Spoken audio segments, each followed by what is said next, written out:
Vermont, and this is our presentation of Operation Little Vittles. So bored. Ooh, hey Cooper, how's it going? Hey Jared, I came to show you this thing I found in the newspaper today. Ooh, what's it about? Well, it says that a guy named Gale Halverson died on February 16th, 2022. So what? Well, he was nicknamed the Candy Bomber. A candy bomber? What? That's what it says. Give me that.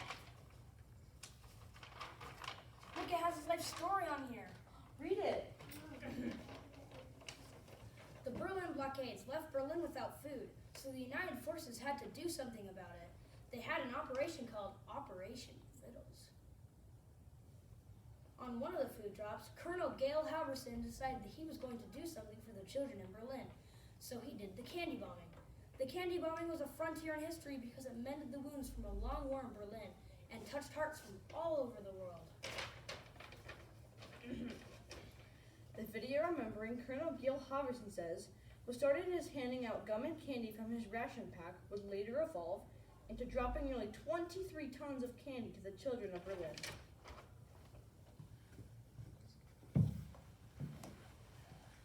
World War II is over. Germany is split. We haven't yet split Berlin. How should we do it, Premier Khrushchev? How about we split it like this? That only gives us a small portion. Here, how about we split it more like this? That's not even close to half. Okay, how about we negotiate? That's usually the best way to make a decision here. Fine, just give me half of it. Deal.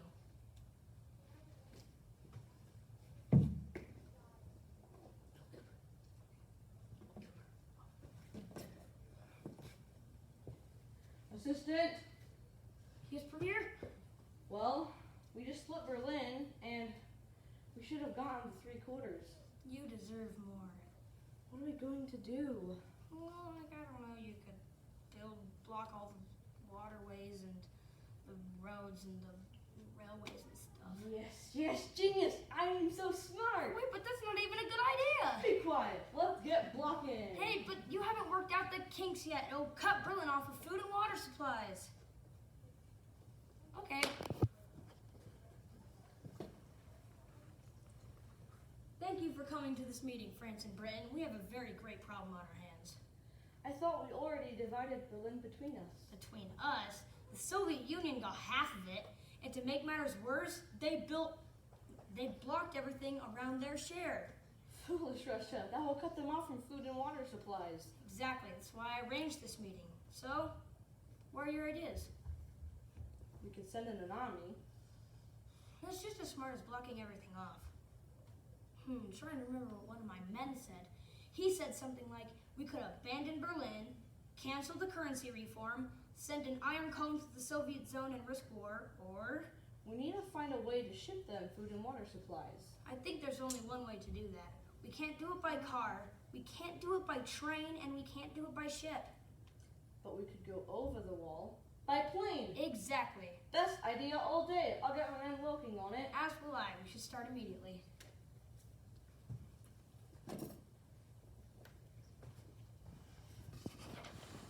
And so the United Forces began shipping supplies to Berlin by air. Hey, I can read too. The Berlin airlift started on June 26, 1948. It was later named Operation Vittles. Every day, planes shipped supplies to Berlin, but it was one specific plane, one specific man, that changed the face of Operation Vittles. His name was Gale Halverson. Later known as the Candy Bomber, he got out of his plane one day so that he could go take some pictures. Is ready, prepare.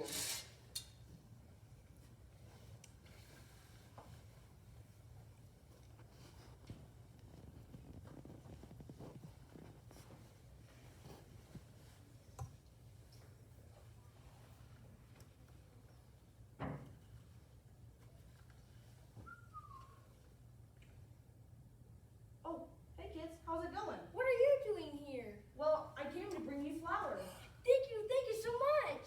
Oh, well, I gotta go. Wait, What is it? I didn't quite get your name. It's Gale Halverson. Oh, well, Gale Halverson, if you can't bring us food, then don't. Just please don't give up hope on us. I'm trying to remember what my friend Tim Chop said. He said something like, "We can live on thin rations, but not without hope." Really wise guy. You know what? I have a little something for you if you promise to share it. We will, we will. Okay, here you go. Thank you so much. Oh, well, Thank you. We never get this kind of stuff. I gotta go. These kids have never had gum before. I can imagine how many kids don't get any treats at all. Hey, I know what I could do. I can deliver them candy the same way I delivered supplies. Well, almost. Kids deserve to have this every day. You know what I'm going to do? What? I'm gonna drop candy from my plane. How? How will we know it's yours? I will wiggle the wings of my plane when I fly over and then drop handkerchief parachutes through the flame chute. Maybe someone will quote that one day. When? Tomorrow. Really? Yes, of course. Like I said, you deserve to have this every day. Now I gotta go get things started.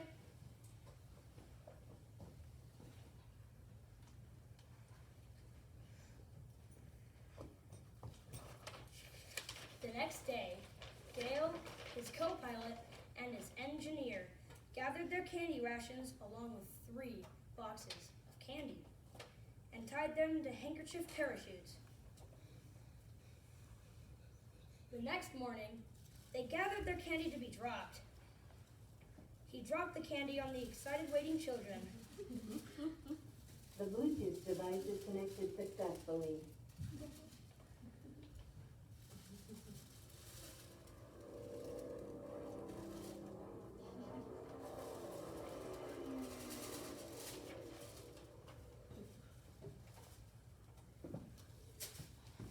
He did these drops 3 times a week until one day,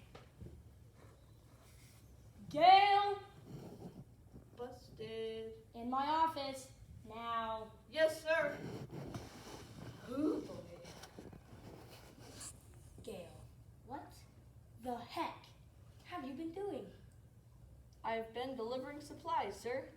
Is that all that you've been doing? No, sir. Pilot drops candy on Berlin, I'm doing a kind work, sir. and you weren't going to tell me about it? No, sir. Oh, Gale, you need to get me involved in these things. Sorry, sir. Wait, involved? Listen, you did not tell me earlier, so I should not let this continue. However, I want to support you in this. You said it was a kind work after all, and I'm not heartless. I'll get advertisements for the donations ready. In honor of Operation Vittles, this operation will now be dubbed Operation Little Vittles. Thank you, sir. Dismissed.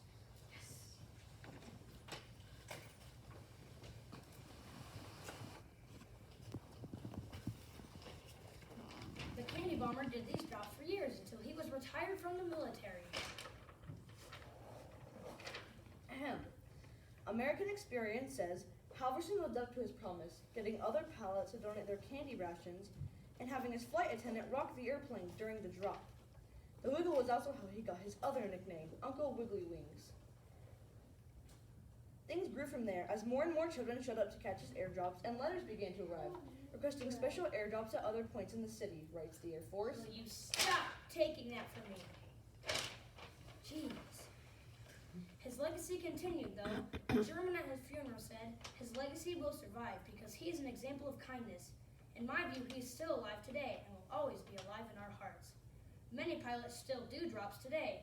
The video remembering Colonel Gale Halverson also says, to me, he's a kind of angel, and a very many men and Germans think the same way. He represents the kindness of America. That's it? Yeah. What? I didn't write the article. Well, it was a pretty cool story. Yeah. Hey, what if we want to play about this? Yeah! Let's do